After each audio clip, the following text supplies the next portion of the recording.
말입니다. 대통령이 배우자 김건희 특검에 이어 자신의 외압 의혹을 다루는 최상병 특검법마저 거부권을 행사했습니다. 이는 국민에 대한 선전포고이자 국정 사유화의 정점을 찍은 것이라고 생각하는데 여러분 동의하십니까?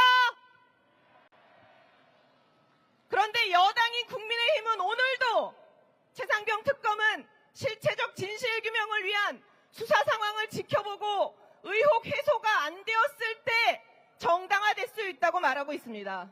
수사 결과를 더 지켜보자는 말입니다. 여러분 더 기다려야 합니까? 경찰은 대통령실의 수사 외압을 받았고 해병대 수사관의 수사 결과를 무리하게 반환했다는 의혹을 받고 있습니다. 경찰 자신이 수사 대상이란 말입니다. 맞습니까? 공수처는 일부 수사 성과를 내고는 있지만 현재 구조상 대통령실과 국가안보실, 국방부, 해병대 사령부 그리고 경찰 등이 연루된 이 초대형 권력형 게이트 의혹을 수사할 수 없는 조직입니다. 그리고 결정적으로 기소권이 없습니다.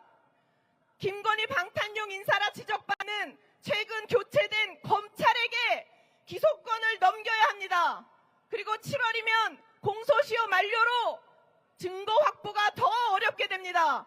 이런데도 앉아서 우리가 수사 결과만 기다리면 된단 말입니까? 여야 합의 주장하는데 그러니까 국민의힘 합의하십시오. 그렇게 진실을 알고 싶다면 왜 특검에 합의하지 않습니까? 보다시피 우리 야당들은 모두 준비되어 있습니다. 국민의힘만 동참하면 됩니다.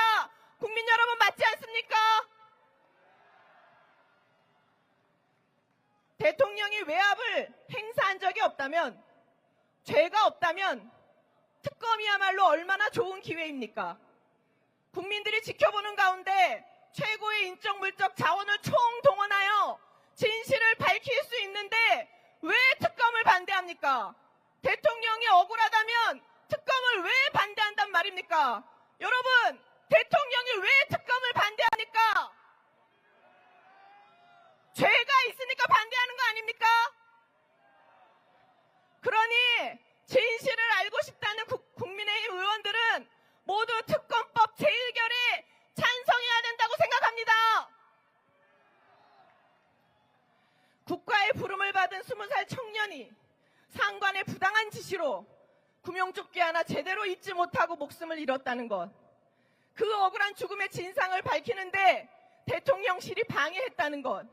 그리고 대통령실의 개입을 밝히는 것을 막기 위해 증거인멸까지 시도했다는 것이 이 사건의 본질입니다. 아닙니까? 그저 안타까운 해병대원의 순직 사건이었을 이 사건을 국민이 분노하는 대통령 탄핵 사건으로 키운 것은 윤석열 대통령 자신입니다. 21일 국회 입법조사처가 발표한 보고서에 따르면 대통령이 사적 이해충돌로 제2요구권을 행사하는 것은 헌법상 용인되기 어렵다고 합니다. 거부권 사적 남용은 중대한 헌법 위반으로 탄핵 사유입니다. 맞습니까? 국민의힘 지도부에게 경고합니다.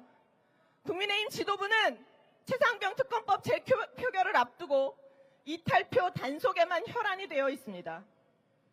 총선에서 드러난 민의를 받들기는커녕 독립적 헌법기관인 의무를 포기하고 오직 윤석열 이름 석자만 지키고 있습니다. 윤석열 대통령은 국민이 준 힘을 자신과 배우자를 지키는 데 사유한 정권입니다. 국민의힘은 정녕 매일매일 자신의 무덤을 파고 있는 대통령실의 삽질에 동참하겠다는 것입니까? 최상병 특검법이 부결되면 국민의힘은 거부한 자의 공범이 될 것입니다. 국민 여러분, 그리고 여야 당대표 및 국회의원 여러분, 우리가 20살 최해병대원의 사망 책임을 지우고 축소하려 한 의혹조차 밝히지 못한다면 앞으로 우리는 어떻게 정의와 공정을 말할 것이며 청령 장병들에게 국가에 충성하라 말할 것입니까? 재의결 부결은 역사와 국민 앞에 죄를 짓는 것입니다. 영원한 권력은 없습니다. 영원한 거짓도 없습니다. 진실은 반드시 드러날 것이고 끝까지 책임을 물을 것입니다. 국민들이 그렇게 할 것입니다. 이 자리에 계신 국민 여러분, 그렇게 하실 자신 있으십니까? 우리 국민을 믿고 최혜병 특검법 반드시 통과시킵시다. 진보당 앞에서 싸우겠습니다. 고맙습니다. 예, 힘찬 발언 감사합니다. 다음으로는 기본소득당 용혜인 원내대표 모시겠습니다. 큰 박수로 맞아주십시오.